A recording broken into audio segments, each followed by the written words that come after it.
Zonja dhe zotrin, përshëndetje. Unë jam Jon Çejku dhe ky është edicioni informativ. Shtetet e Bashkuara dhe Irani kanë rënë dakord të ndalojnë përkohësisht përplasjet ushtarake në gjirin Persik dhe të rifillojnë negociatat për ngushticën e Hormuzit. Marrëveshja vjen pas disa ditë sulmesh të ndërsjella që rrezikuan për shkallëzimin e konfliktit në rajon. Pas disa ditësh tensionesh të forta ushtarake në gjirin Persik, Shtetet e Bashkuara dhe Irani kanë rënë dakord të ndalojnë përkohësisht armiqësitë dhe të rikthehen në tryezën e bisedimeve për mosmarrëveshjen lidhur me ngushticën strategjike të Hormuzit. Lajmi u bë i ditur nga një zyrtar amerikan, sipas të cilit të dyja palët do të vazhdojnë negociata teknike mbi një memorandum me 14 pika, të dakordsuar më 17 qershor.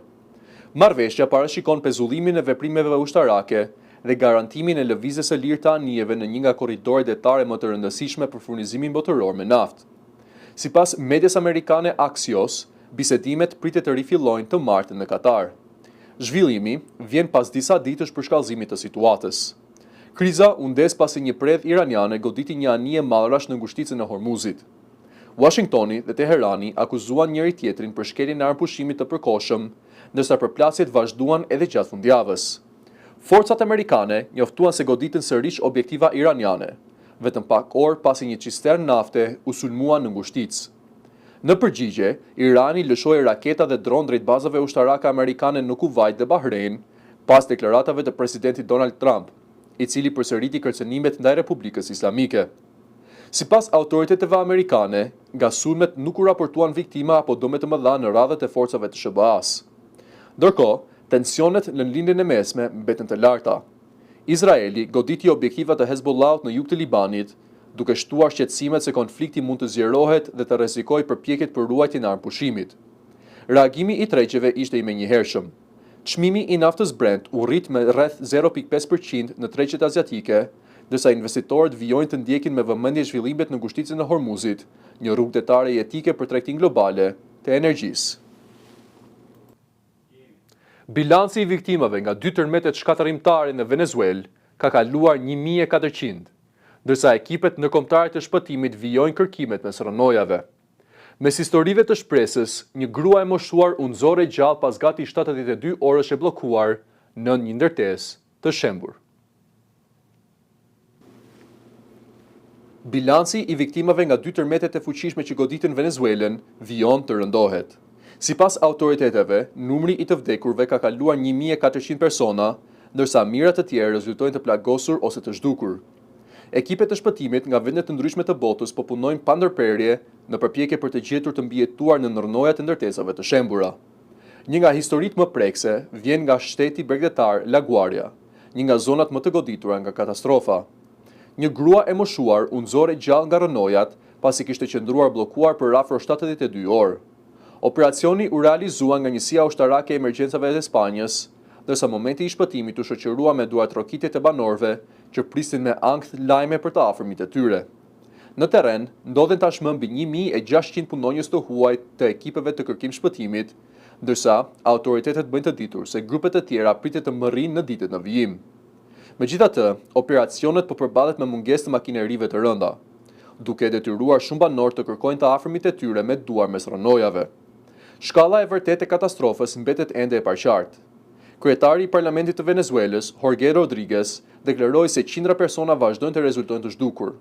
Ndërkohë, një platformë e opozitës pretendon se mbi 55.000 persona figurojnë ende të pa identifikuar ose të pa gjetur.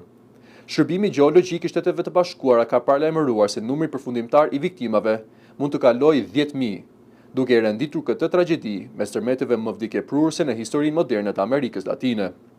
Mesazhe solidariteti kanë ardhur nga e gjithë bota. Papa Leoni XIV u lut për viktimat gjatë fjalës së tij në Rom, ndërsa presidenti amerikan Donald Trump deklaroi se Shtetet e Bashkuara do të ndihmojnë Venezuelën.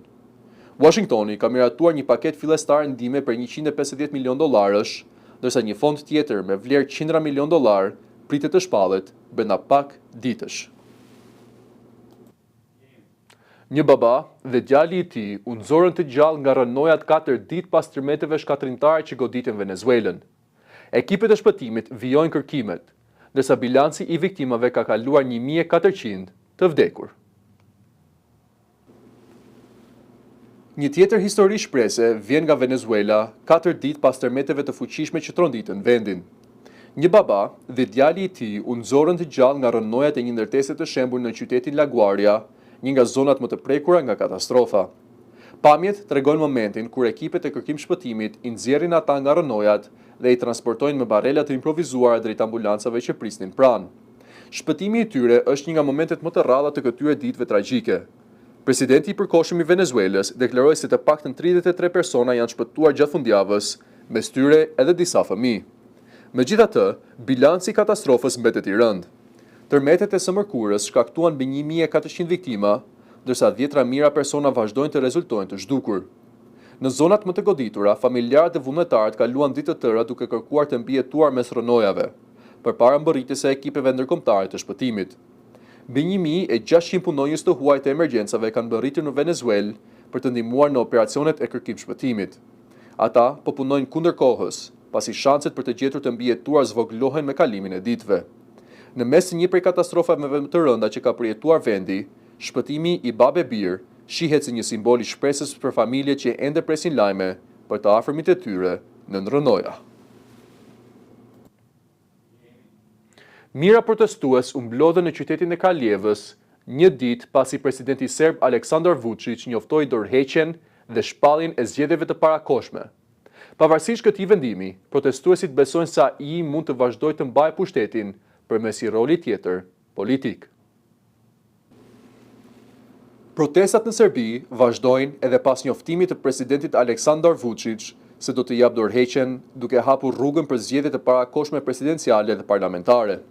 Mijëra qytetar u mblodhën këtë të diel në sheshin qendror të Kraljevës, duke treguar se pakënaqësia ndaj pushtetit nuk është zbutur. Edhe pse shumë prej protestuesve konsiderojnë dorëheqjen një fitore të lëvizjes qytetare, ata shprehen skeptik se Vučić do të largohet realisht nga pushteti. Sipas tyre, ai mund të kërkojë një rol tjetër politik, duke ruajtur ndikimin mbi institucionet e vendit. Një prej protestuesve tha se prej kohësh nuk i kushton më rëndësi deklaratave të Vučićit, duke i cilësuar ato si përpjekje për të tërhequr vëmendjen. Një tjetër protestuese u shpreh se largimi i presidentit nuk mjafton nëse nuk ndryshon e gjithë klasa politike, që sipas saj ka dominuar Serbinë për më shumë se 3 dekada. Edhe analistët ndajnë të njëjtin vlerësim. Ata paralajmërojnë se Vučić mund të kandidojë për postin e kryeministrit, ndërsa në presidencë të vendosë një aleat të tij, duke vazhduar kështu të ushtrojë ndikim mbi qeverisjen. Aleksandar Vučić ka qenë në pushtet për 12 vjet, fillimisht si kryeministër dhe më pas si president. Protestat masive nisën pas shembjes së një strehe betoni në stacionin hekurudhor të Novi Sadit në fund të vitit 2024, aksident që shkaktoi vdekjen e 16 personave. Tragjedia u kthye në simbol të pakënaqësisë ndaj korrupsionit dhe keq menaxhimit të institucioneve shtetërore, akuza që Vučić i ka mohuar vazhdimisht. Në Kraljev, pavarësisht temperaturave të larta, mijëra qytetarë marshuan në mënyrë paqësore, duke valvitur flamujt serb dhe pankarta me mbishkrimin "Studentët po fitojnë". Protestat konsiderohen si më të mëdhat në Serbi që prej rrëzimit të regjimit të Slobodan Miloševićit në vitin 2000 dhe pritet të vazhdojnë edhe në ditët në vijim. Vala ekstreme e të nxehtit ka kthyer rekordet historike temperaturash në disa vende europiane, ndërsa Çekia, Lituania dhe Polonia kanë regjistruar ditët më të nxehta të historisë së tyre. Temperaturat që i afrojnë 41 gradëve Celsius kanë shtuar shqetësimet për ndikimin e ndryshimeve klimatike. Evropa po përballet me një valë të pazakontë të nxehtit, e cila po thyen rekorde historike temperaturash në disa vende të kontinentit. Në Republikën Çeke, termometri arriti në 41 gradë Celsius në qytetin Doksani, në veri të Pragës, duke vendosur rekord të ri kombëtar për të dytën ditë radhësi. Në qendrën historike të kryeqytetit, zjarrfiksit spërkaten me ujë turistët dhe banorët pranë orës së famshme astronomike për të ndihmuar të përballonin vapën përbëluese. Edhe Lituania përjetoi qershorin më të nxehtë në historinë e saj. Në qytetin jugor, Druskininkai, u regjistruan 36 gradë Celsius, duke thyer rekordin e mëparshëm për këtë muaj. Qytetarët kërkuan strehë në hije, pranë lumenjve dhe parqeve, ndërsa autoritetet këshilluan konsumimin e sa më shumë lëngjeve. Në Poloni, temperaturat arritën në rreth 40.5 gradë Celsius në qytetin Slubice. Nëse konfirmohet zyrtarisht, kjo do të jetë temperatura më e lartë e regjistruar ndonjëherë në vend. Banorët dhe turistët u shprehen të befasuar nga kushtet ekstreme të motit. Një turist australian tha se as në Bregdetin e Australisë nuk ishte përjetuar temperaturat të tilla dhe se dhapa në Varshavë i ngjante më shumë klimës së Australisë qendrore. Ndërkohë, shumë qytetarë besojnë se temperaturat rekord janë një tjetër tregues i ndikimit të ndryshimeve klimatike. Ekspertët kanë paralajmëruar se valët ekstreme të nxehtit po bëhen gjithnjë më të shpeshta dhe më intensive, duke rritur rrezikun për shëndetin e njerëzve, veçanërisht për të moshuarit dhe grupet më të ndjeshme.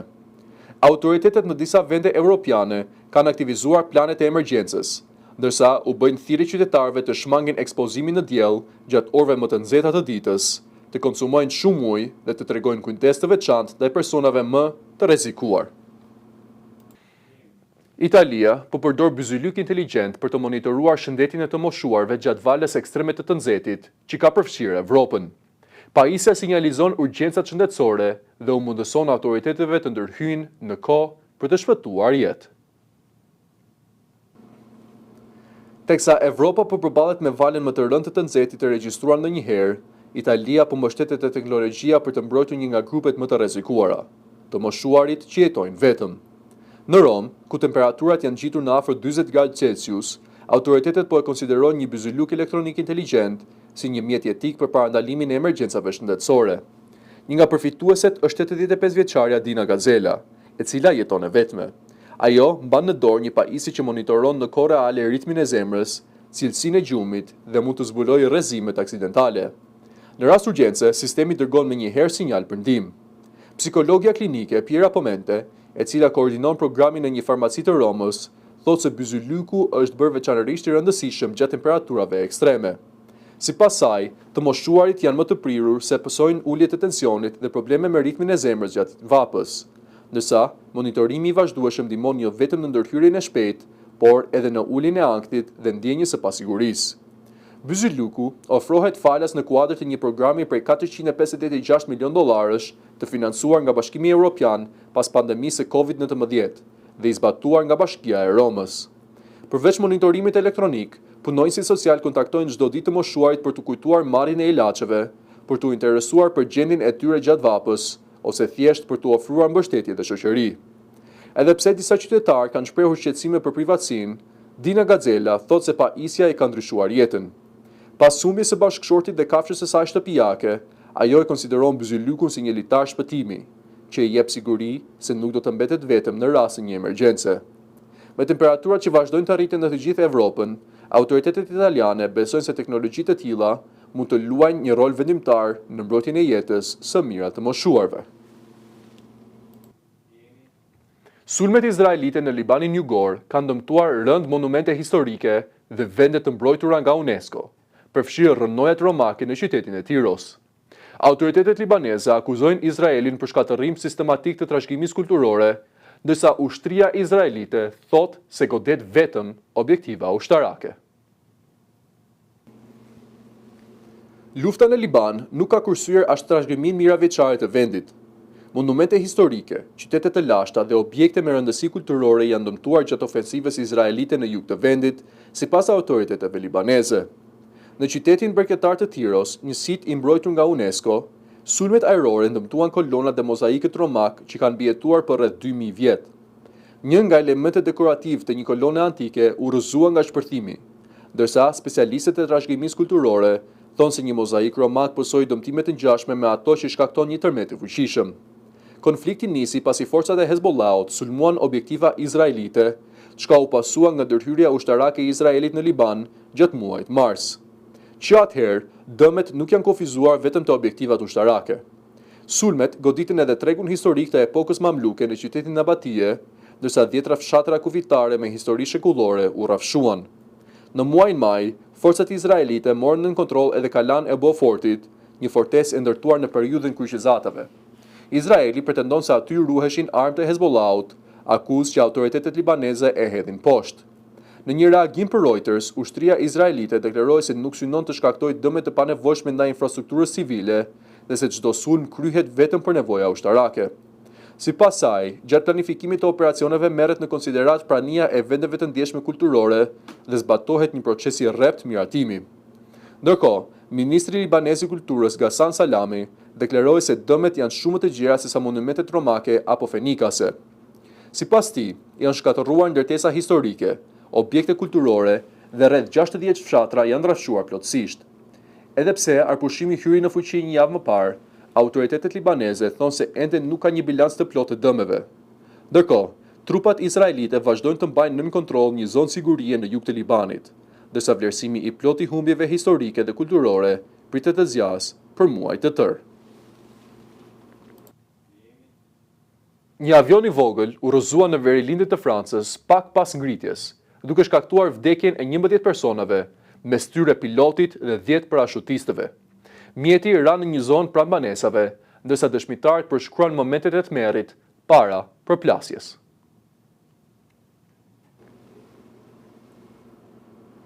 Një aksident tragjik ajror ka tërënditur Francën. Një avion i vogël u rrëzua këtë të diel në qytetin Tombalaine në verilindjet të vendit, duke shkaktuar vdekjen e 11 personave. Sipas autoriteteve lokale, viktimat janë piloti dhe 10 parashutistë që ndodheshin në bord. Avioni përdorej nga një shkollë parashutizmi dhe kishte vetëm pak momente që ishte ngritur nga aeroporti i Nancy SA, kur humbi kontrollin dhe u rrëzua. Në bord ndodheshin 5 kursantë të rinj dhe 5 instruktorë. Mediat franceze raportuan se grupi i kursantëve ishte i përbërë nga infermierë që po trajnoheshin për hedhje me parashut. Avioni u përplas në një zonë banimi pranë një qendre tregtare, duke përfunduar një shtek biçikletash. Mbetit e avionit u shpërndan në zonë, ndërsa banorët pranë vendit të ngjarjes tentuan të fiknin flakët me fikse zjarri për të parandaluar përhapjen e zjarrit. Një dëshmitar tha se avioni fillimisht u ngrit me hundën shumë të drejtuar lart, më pas, papritur u bë heshtje dhe mjeti ndryshoi drejtim, duke rënë me shpejtësi. Sipas tij, përplasja ishte aq e rëndë sa nuk ishte shenja mbijetese. Ministri i Brendshëm francez vizitoi vendin e aksidentit disa orë më vonë dhe konfirmoi se avioni ishte rrëzuar rreth 300 metra larg fundit të pistës, menjëherë pas ngritjes. Ai bëri të ditur gjithashtu se disa familjarë të viktimave ndodheshin në aeroport dhe e pan vetë momentin e rrëzimit. Sipas raportimeve, avioni ishte i regjistruar në Gjermani, ndërsa autoritetet kanë nisur hetimet për të zbardhur shkaqet e aksidentit. Ende nuk është e qartë nëse temperaturat ekstreme kanë ndikuar në ngjarje.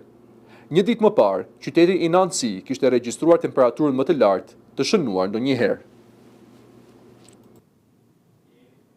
Një helikopter i kompanisë saudite të naftës Aramco u rrëzua në ras Tanura, duke shkaktuar vdekjen e 14 personave. Aksidenti ndodhi pranë ngushticës së Hormuzit, ndërsa autoritetet kanë nisur hetimet për shkaqet e ngjarjes. Një aksident i rënd ajror ka ndodhur në Arabinë Saudite, ku një helikopter i kompanisë shtetërore të naftës Aramco u rrëzua në zonën e ras Tanurës, në bregun lindor të vendit, duke lënë pas 14 viktima. Lajmi u konfirmua nga Agjencia Shtetërore Saudite e Lajmeve, e cila bëri të ditur se të gjithë personat që ndodheshin në bord humbën jetën.